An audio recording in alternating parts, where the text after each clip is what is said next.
Hi అందరికీ.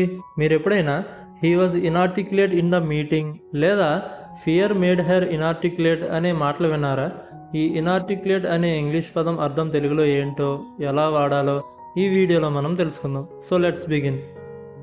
దీని definition ఏంటంటే unable to speak distinctly or express oneself clearly అని.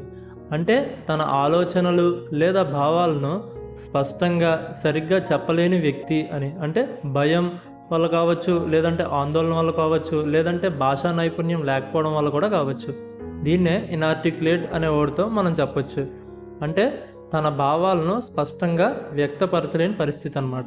దీనికి ఎగ్జాంపుల్ చూస్తే హీ బికేమ్ ఇనార్టికులేట్ విత్ యాంగర్ అంటే కోపంతో అతను సరిగ్గా మాట్లాడలేకపోయాడు అని అర్థం. వీడియో నచ్చితే లైక్ చేయండి. మరిన్ని వీడియోస్ కోసం ఛానల్ అయితే సబ్స్క్రైబ్ చేసుకోండి. Thanks for watching.